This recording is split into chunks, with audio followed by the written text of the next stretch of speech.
Hey guys, इस video के अंदर हम बिल्डर डिजाइन पैटर्न के बारे में पढ़ेंगे। इसको समझने से पहले हम ऐसा अज्यूम करते हैं कि हम एक बैकएंड सर्विस पे काम कर रहे हैं जो रिस्पॉन्सिबल है for creating and displaying resume. सबसे पहले हम ये देखते हैं कि बिना इस पैटर्न के हम इस पर्टिकुलर प्रॉब्लम को कैसे सॉल्व कर पाएंगे। रेज्यूमे के अंदर 6 इंपॉर्टेंट कंपोनेंट्स होते हैं।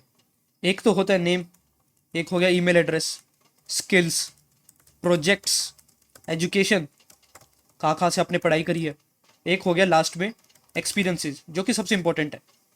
इनमें से जो नेम है उसका डाटा टाइप स्ट्रिंग है, ईमेल का भी डाटा टाइप जो है वो स्ट्रिंग होएगा, स्किल्स का डाटा टाइप हो जाएगा वेक्टर ऑफ स्ट्रिंग्स, क्योंकि एक पर्टिकुलर पर्सन के पास बहुत सारी स्किल्स हो सकते हैं।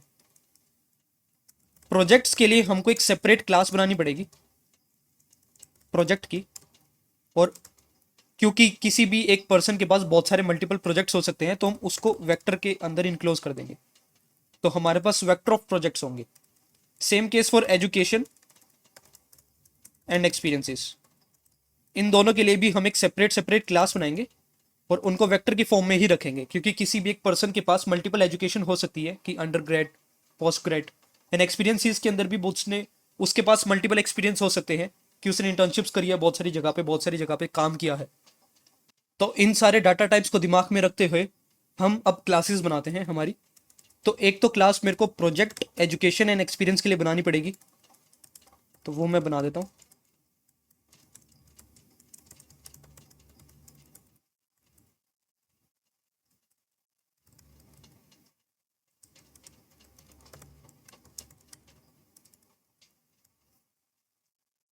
Now let's create the class of the resume.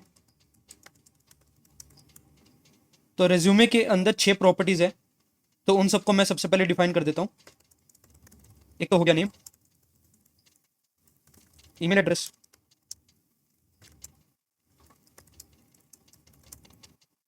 Skills,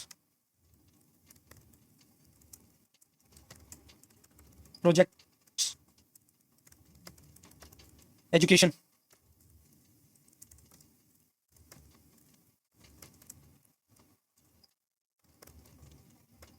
and experiences.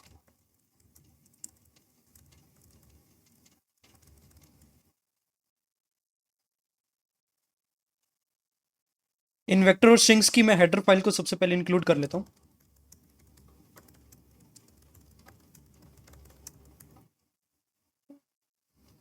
Now let's define a constructor जो हमें एक रेज्यूमे ऑब्जेक्ट बनाने में मदद करेगा।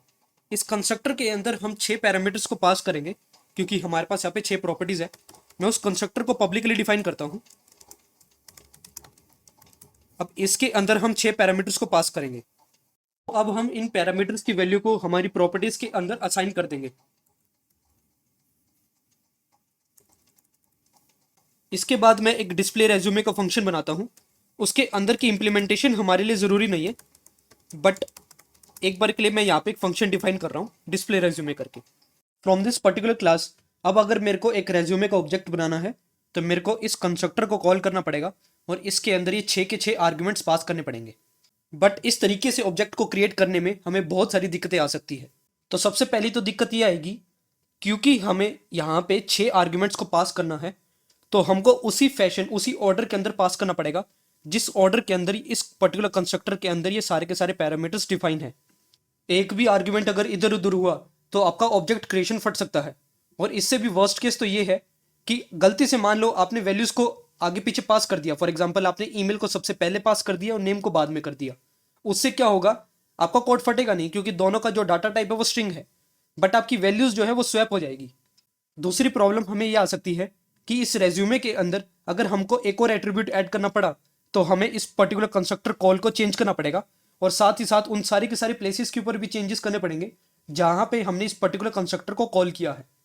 तो इस तरीके के अंदर हमको एग्जिस्टिंग कोड को चेंज करना पड़ेगा, जिस वजह से कोड हमारा फट भी सकता है, और इसके साथ ही साथ हमें एक्सटेंसिव लेवल पे रिफैक्टरिंग करनी पड़ेगी। तीसरी प्रॉब्लम आपको यह आ सकती है कि मान लो आपको इस रेज्यूमे क्लास के थ्रू मल्टीपल फील्ड्स के रेज्यूमे को कैटर करना है, तो उस टाइम पे आपके पास कोई ऐसा एट्रीब्यूट भी हो सकता है जो एक पर्टिकुलर फील्ड में काम आता हो बट दूसरी में ना आता हो, like for example GitHub link. इस टाइप की क्लास को बनाने के लिए आपके पास दो तरीके हैं। एक तरीका तो ये है कि आप मल्टीपल कंस्ट्रक्टर कॉल्स कर लो। हर एक कॉल के अंदर डिफरेंट पैरामीटर्स को पास करो ताकि हर एक कंस्ट्रक्टर कॉल किसी एक पर्टिकुलर फील्ड के रिज्यूमे को कैटर करता हो। एंड दूसरा तरीका आपके पास ये है कि आप एक ही कंस्ट्रक्टर कॉल बनाओ बट उसके अंदर मल्टीपल पैरामीटर्स को पास कर दो, और जिस भी पैरामीटर की आपको जरूरत हो उस वैल्यू को आप पास करो, बाकियों को आप नल डिफाइन कर दो। बट इन दोनों तरीकों में कुछ ना कुछ प्रॉब्लम्स है।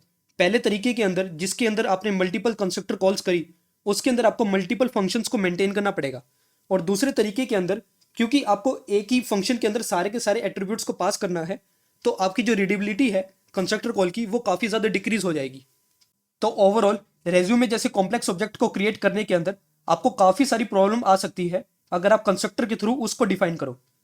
तो कॉम्प्लेक्स ऑब्जेक्ट को बिल्ड करने के लिए हम बिल्डर पैटर्न का इस्तेमाल करते हैं। बिल्डर पैटर्न के अंदर हम एक सेपरेट क्लास बनाते हैं जिसका सिर्फ एक ही काम होगा, रेज्यूमेस के ऑब्जेक्ट्स को क्रिएट करना। तो यहाँ पे मैं एक सेपरेट क्लास बना लेता हूँ।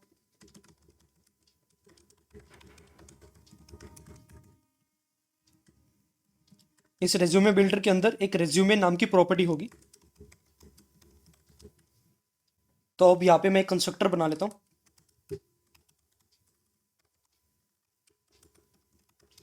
इस कंस्ट्रक्टर के अंदर मैं वो सारी जेनरिक वैल्यूज को पास करूंगा जो हर एक रेज्यूमे में कॉमन होती है, लाइक फॉर एग्जांपल नेम और ईमेल।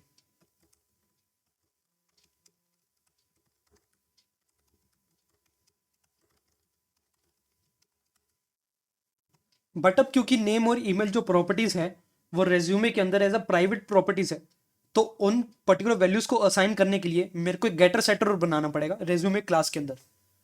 तो मैं यहाँ पे गेटर सेटर और डिफाइन कर देता हूँ। तो सबसे पहले तो ये वाला कंस्ट्रक्टर कॉल एक बार हटा देता हूँ कि अभी इसकी हमको रिक्वायरमेंट नहीं है। इसकी जगह मैं थोड़े बहुत गेटर सेटर लगाता हूँ। तो यहाँ पे मैंने सारे के सारे सेटर फंक्शन डिफाइन कर दिए हैं। गेटर भी हम बना लेंगे बट अभी हमको उसकी जरूरत नहीं है। तो अब मैं क्या करूँगा, इस रेज्यूमे बिल्डर वाले कंस्ट्रक्टर के अंदर उस रेज्यूमे के सेट नेम वाले फंक्शन को कॉल कर दूंगा, उसमें नेम पास कर दूंगा सेट ईमेल।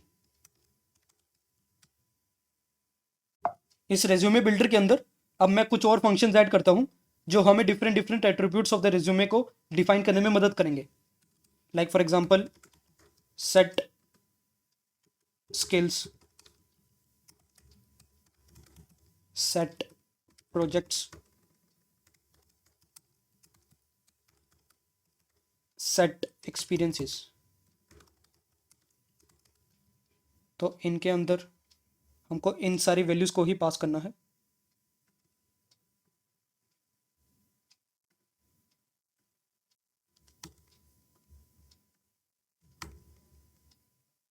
बट यहाँ पे अब हम रेज्यूमे के उन सेट फंक्शंस को कॉल कर देंगे बस।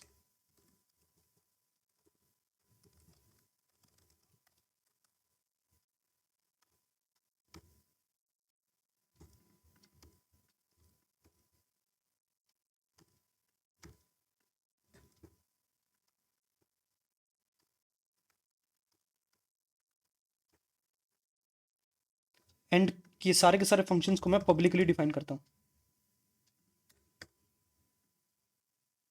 तो अब ध्यान से देखना, मैं अब रेज्यूमे बिल्डर के थ्रू इस रेज्यूमे के ऑब्जेक्ट को क्रिएट करूंगा।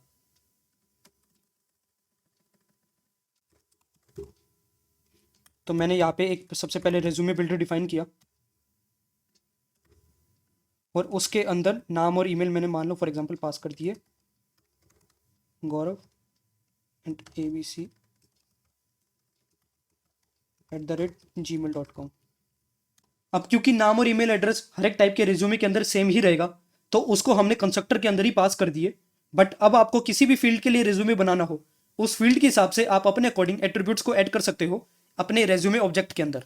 लाइक फॉर एग्जांपल आप एक फ्रेशी हो और आपको टेक जॉब्स के लिए रेज्यूमे बनाना है, तो उस केस के अंदर क्योंकि आपके पास कोई भी एक्सपीरियंस नहीं है तो आप अपनी एक्सपीरियंस वाली फील्ड को खाली रखना चाहोगे। उस टाइम पे आप सिर्फ स्किल्स, प्रोजेक्ट्स और एजुकेशंस को ऐड करना चाहोगे अपने रेज्यूमे के अंदर। तो उसको करने के लिए आप क्या करोगे, सिंपली रेज्यूमे बिल्डर के set skills, set projects and set education वाले फंक्शन को कॉल कर दोगे।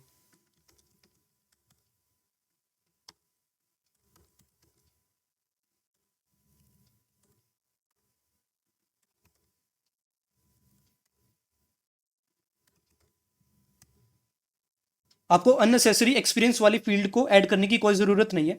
आप सिंपली उतने ही एट्रीब्यूट्स को ऐड करोगे जिसकी आपको रिक्वायरमेंट है। इस तरीके से ना तो आपको कंस्ट्रक्टर को मेंटेन करने की ज़रूरत है, और अगर कोई नया एट्रीब्यूट भी ऐड होता है तो उसको आप सिंपली इस रेज्यूमे वाली क्लास के अंदर ऐड कर दोगे, और उसके कॉरस्पॉन्डिंग यहाँ पे एक सेटर फंक्शन उसके लिए बनाओगे, और उसके कॉरस्पॉन्डिंग रेज्यूमे बिल्डर के अंदर भी एक सेटर फंक्शन बनाओगे। That's it. इस तरीके से आप मल्टीपल फील्ड्स के रेज्यूमे को एक साथ कैटर कर सकते हो। चाहे आपको नॉन टेक के लिए रेज्यूमे बनाना हो, फैशन डिजाइन के लिए रेज्यूमे बनाना हो, टेक जॉब्स के लिए रेज्यूमे बनाना हो, किसी भी फील्ड के लिए आपको रेज्यूमे बनाना हो, आप इस पर्टिकुलर रेज्यूमे बिल्डर को यूज कर सकते हो। आपको सिंपली क्या करना है, अपने इस कंस्ट्रक्टर को कॉल करना है, उसके बाद जो भी एट्रीब्यूट्स आपको अपने रेज्यूमे के अंदर चाहिए उसके कॉरस्पॉन्डिंग उनके सेट फंक्शंस को कॉल कर देना है। That's it. One of the improvement जो हम इस डिज़ाइन के अंदर कर सकते हैं वो ये है कि line by line in skills, education और प्रोजेक्ट्स को ऐड करने की बजाय हम इनको एक ही लाइन में ऐड करें। इस तरीके से इसे हम फ्लुएंट बिल्डर डिज़ाइन पैटर्न कहते हैं। इसको करने के लिए हम क्या करेंगे, इन वॉइड टाइप्स की जगह रेज्यूमे बिल्डर टाइप भेज देंगे।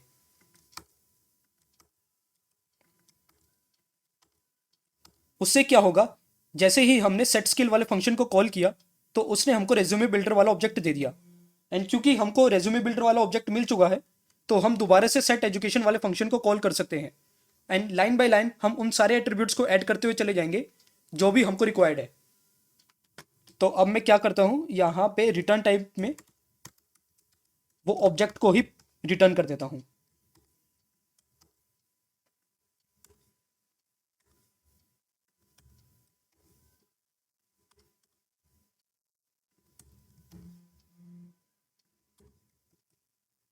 So this is all about the builder design pattern. Next video में हम एक और डिजाइन पैटर्न के बारे में पढ़ेंगे। So stay tuned with this channel. अगर आपको वीडियो पसंद आई है तो लाइक शेयर सब्सक्राइब जरूर करना, और अगर आपको कोई भी दिक्कत आए तो कमेंट सेक्शन के अंदर आप मेरे को बता सकते हो। So that's all for this video. Thank you and bye.